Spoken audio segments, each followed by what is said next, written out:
Tell me why solo travel days between countries hit with a different kind of loneliness. You can spend days exploring on your own just fine, but the second you're sat for hours in an airport terminal or stuck on a plane with no Wi-Fi, your brain suddenly goes, nah, this is not right.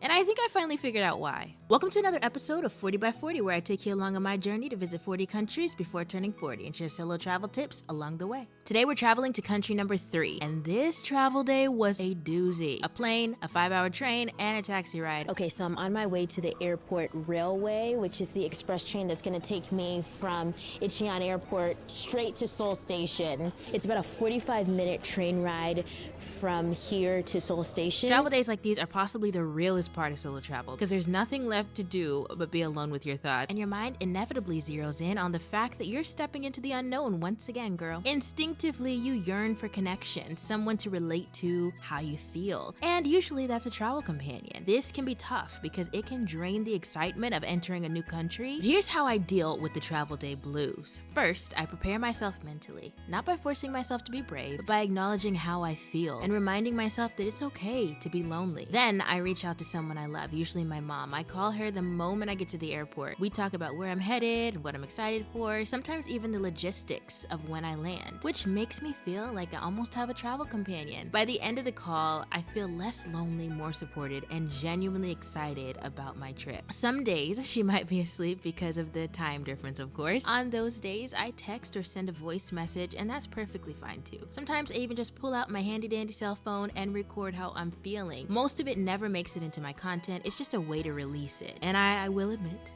that I'm usually on the phone with my mom 5 or 6 times throughout the day. I used to think that I had to tough it out alone, but I'm realizing now that it's okay to spend a day leaning on your support system, especially when you're doing long-term solo travel. It doesn't invalidate your resilience at all.